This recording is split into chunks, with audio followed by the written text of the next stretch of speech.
बिस्मिल्लाहिर्रहमानिर्रहीम। Dear audience, आप knowledge point हाफिज़ आसफ़ अज़ीज़ देख रहे हैं और आज हम बात करने जा रहे हैं ग्रामर पर। ग्रामर की अगर हम बात करें तो इसकी डेफिनेशन यूँ की जा सकती है: the whole system and structure of a language or of a language in general usually taken as consisting of syntax and morphology and sometimes also phonology and semantics. ये भी आप कह सकते हैं कि इसके अंदर आते हैं। तो पहला बाज़ुकात ये क्वेश्चन रेज़ होता है कि क्या पहले ग्रामर आई थी या लैंग्वेज आई थी। तो डेफिनेटली पहले लैंग्वेज ही होती है, उसके बाद उसके फिर रूल्स वगैरह जो होते हैं वो बनता है। उसका स्ट्रक्चर कैसा होगा, उसकी साउंड्स कैसी होंगी, जो कि फोनोलॉजी के अंदर हम देखते हैं, तो ये सारी चीज़ें बाद में आती हैं। सिंटैक्स वगैरह ये बाद में आती हैं। बिल्कुल ऐसे इसकी मिसाल है जैसे आप ये कहें कि पहले सोसाइटी होती है, पहले लोग होते हैं और उसके बाद फिर उस सोसाइटी को गवर्न करने के लिए डिफरेंट रूल्स एंड रेगुलेशन जो हैं वो बनाई जाती हैं। तो जैसा कि आप देख रहे हैं कि ग्रामर को हमने दो हिस्सों में कैटेगराइज़ किया हुआ है। पहला हमारे पास है मॉडर्न ग्रामर और दूसरा सेक्शन 2 जो है हमारे पास वो है क्लासिकल ग्रामर। अब जब हम मॉडर्न ग्रामर को देखते हैं तो ये ज़्यादातर कंसर्न होती है कम्युनिकेटिव अप्रोच के साथ, ठीक है। और इसके अंदर हम सेंटेंस और उसका फिर सिंथेसिस कैसे बनाया जाता है उसको देखते हैं। फ्रेज़ एंड क्लॉज को इसके अंदर हम देखते हैं। फिर सब्जेक्ट एंड प्रेडिकेट आ जाता है, कंपोनेंट्स ऑफ अ सेंटेंस आ जाते हैं, functional types of a sentence और फिर structural types of a sentence ये हम देखते हैं।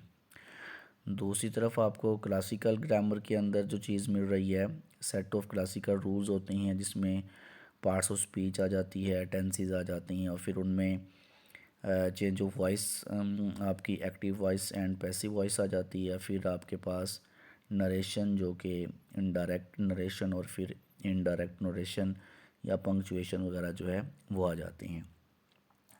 अब हमने इसको सेक्शन 1 के हिसाब से कैटेगराइज कर दिया है। सबसे पहले अल्फ़ाबेट्स आते हैं, उसके बाद फिर वर्ड्स बनते हैं, फिर फ्रेज़ है, फिर क्लॉज होती है आपके पास और उसके बाद आपके पास सेंटेंस होता है।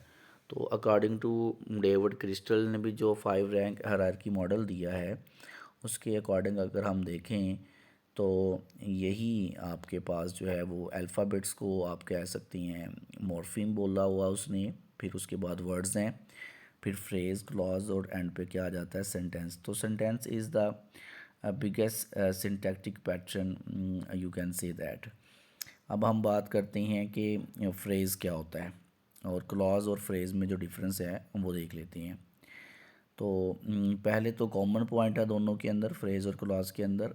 तो फ्रेज़ कलेक्शन ऑफ वर्ड्स को कहते हैं और जो क्लॉज होती है ये भी क्या होती है, कलेक्शन ऑफ वर्ड्स ही होती हैं। तो अब हम देखते हैं कि इसमें पॉइंट ऑफ डिफरेंस क्या है। तो फ्रेज़ की जब हम बात करते हैं तो ये इनकम्प्लीट मीनिंग आपको कन्वे करता है। इसी तरह से क्लॉज की अगर हम बात करें तो वो एक मीनिंगफुल आप कह लें कि कलेक्शन ऑफ वर्ड्स होता है हमारे पास। और फिर नो फाइनाइट वर्ब नहीं होता, कोई टेंस नहीं होता फ्रेज़ के अंदर, जबकि क्लॉज के अंदर वन फाइनाइट वर्ब आपको या वन क्लॉज आपको फिर जो है वो मिलेगी आपको। उसके बाद या तो फिर फ्रेज़ के अंदर सब्जेक्ट होता है या फिर क्या होता है, प्रेडिकेट होता है। और क्लॉज के अंदर आपको सब्जेक्ट भी मिलेगा और उसके साथ साथ आपको प्रेडिकेट भी, दोनों चीज़ें ही मिलती हैं। अब हम एग्जांपल्स देख लेते हैं, इससे फ्रेज़ और क्लॉज की आपको अंडरस्टैंडिंग हो जाएगी। इन द स्काई जब हम कहते हैं तो देखें कलेक्शन ऑफ वर्ड्स ये है, लेकिन ये इन कंप्लीट सेंस और मीनिंग जो है वो दे रहा है। जबकि हम जब इसको क्लॉज में जाकर देखते हैं तो वहाँ पे आप देख रहे हैं कि आई सा a bird in the sky. तो ये देखें, आई आपके पास सब्जेक्ट है और सा आपके पास क्या है, वर्ब।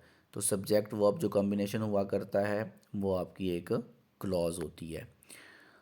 उसके बाद अगर आप देखती हैं गोइंग टू स्कूल, तो ये भी एक इनकम्प्लीट जो थॉट है आपके सामने वो क्लियर नहीं हो रही, थिंकिंग आपकी जो सेंस है वो मीनिंग आपको नहीं मिल रहा। तो जब तक हम इसके साथ कुछ और नहीं लगाते, ऐड नहीं करते, जैसे Ali was going to school, जब आपने सब्जेक्ट लगाया और हेल्पिंग वर्ब लगाया तो आप पर बात जो है वो मुकम्मल हो गई। उसके बाद जी अ ब्लू बर्ड है हमारे पास। A blue bird flies in the air, और इससे आपको वर्ब लगाया, आपने फ्लाइज मेन वर्ब लगाया, तो उससे आपको क्या हो गया, बात क्लियर हो गई। इसी तरह से आपके पास है कि किक द बकेट, तो ये भी कोई आप कह लें कि कंप्लीट मीनिंग कन्वे नहीं कर रहा। आप क्या लगाते हैं, his uncle kick the bucket last year. तो इस तरह से मैं उम्मीद करता हूँ कि आपको फ्रेज़ और क्लॉज में जो समझ है वो आ गई होगी। अब डियर स्टूडेंट्स, डियर ऑडियंस, अब हम देख लेते हैं कि हमारे पास जो पॉइंट 2 है उसमें कौन कौन सी चीज़ें आती हैं। तो इसमें जी हमारे पास सब्जेक्ट एंड प्रेडिकेट जो है वो आएगा। तो सब्जेक्ट की जहाँ तक हम बात करते हैं, ये सब्जेक्ट के लिए कंडीशन सुन लें। सब्जेक्ट दो ही तरह से होगा, एक उसके अंदर कोई ना कोई नाउन होगा या फिर वो क्या होगा, प्रोनाउन। इसकी जो कंडीशन है, इसकी जो शर्त है, किसी भी चीज़ को सब्जेक्ट बनने के लिए वो या तो कोई नाउन होना चाहिए या फिर क्या होना चाहिए, प्रोनाउन होना चाहिए। और दूसरे नंबर पे जो हमारे पास ग्रामर होती है एडवांस, तो नाउन फ्रेज़ को भी नाउन ही कंसिडर किया जाता है।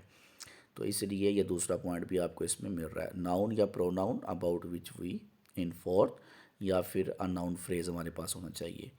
जहाँ तक प्रेडिकेट का ताल्लुक है, तो सब्जेक्ट के अलावा जितना भी आपका सेंटेंस का पार्ट होता है उसको प्रेडिकेट बोल दिया जाता है। जैसे देखें, information about the subject, predicate क्या करता है, आपको इंफॉर्मेशन देता है सब्जेक्ट के बारे में।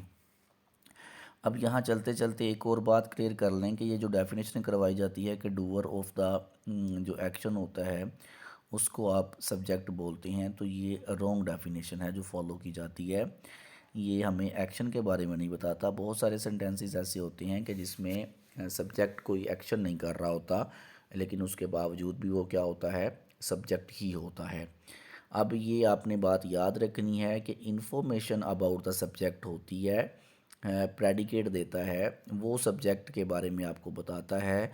सब्जेक्ट बिल्कुल ऐसे ही है जैसे आप इसको उर्दू में मौजू कह लें, उन्वान कह लें।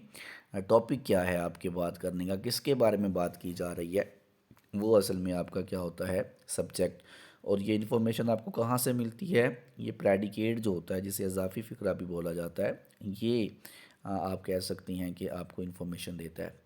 और दूसरा फिर प्रेडिकेट के अंदर आप कह लें कि एक वर्ब, ज़ाहिर सी बात है वो भी होगा, तो ये क्या बन जाएगा, वर्ब फ्रेज़ भी आप इसको बोल सकते हैं, क्योंकि लिंग्विस्टिक के अंदर हम इसको वर्ब फ्रेज़ के तो को भी वर्ब ही लेते हैं।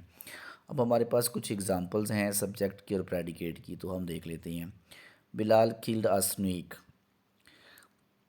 a very brilliant student topped in the class. The nation of Pakistan daydreams all the time. In the morning on the grass runs a grasshopper. अब इसमें आप देख रहे हैं बिलाल, इसमें क्या है, subject, killed a snake. Snake को किसने मारा है, मतलब मारा किसने है, बिलाल ने मारा है। तो ये देख लें। अ वेरी ब्रिलियंट स्टूडेंट, ये भी स्टूडेंट की बात की जा रही है, नाउन फ्रेज़ आपके पास। द नेशन ऑफ पाकिस्तान, ये भी क्या है, नाउन फ्रेज़ है। In the morning on the grass runs a grass Hooper, तो ग्रास हुपर के बारे में बात की जा रही है। अब ये हम बात जो कहते हैं कि जो स्टार्ट में चीज़ आती है वो हमेशा हमारा सब्जेक्ट होता है, तो ऐसी बात नहीं है। अब ग्रास ऊपर के बारे में बात की जा रही है, लेकिन वो सेंटेंस की आपको कहाँ नज़र आ रहा है, वो एंड पे नज़र आ रहा है। इसी तरह से हम प्रेडिकेट की बात कर लेते हैं। तो he rides a bicycle, the people ran fast, he plays in the park, और on the top floor lives Ali. तो ये सारी चीज़ें देखें आपको सब्जेक्ट और प्रेडिकेट के बारे में जो है वो इंफॉर्मेशन दे रही हैं। तो उम्मीद करता हूँ कि आपको ग्रामर की जो हमने आप कह लें कि सेक्शनिंग की है, कैटेगराइज किया उसको मॉडर्न ग्रामर के अंदर और क्लासिकल ग्रामर के अंदर, तो और इसके जो आप कह लें कि फिर आगे कुछ हमने 2 पॉइंट्स जो हैं वो आज देखे हैं, सब्जेक्ट और प्रेडिकेट तक। और इंशाल्लाह इसकी जो नेक्स्ट आपके नॉलेज के लिए, आपकी इन्फॉर्मेशन के लिए जो वीडियो है वो हम ज़रूर जो है उसका पार्ट 2 भी आपसे जल्द ही इंशाल्लाह शेयर करेंगे। देखते रहिए हमारा चैनल, बल्कि आपका अपना चैनल नॉलेज पॉइंट हाफिज़ आसफ़ अज़ीज़। और इसे ज़रूर अगर आपको बात अच्छी लगे तो ज़रूर सब्सक्राइब भी कर दें और बेल आइकॉन का जो बटन है उसे भी प्रेस कर दें ताकि आपको हमारी आने वाली हर वीडियो जो है वो मिलती रहिए। इजाज़त दीजिए, अल्लाह हाफिज़।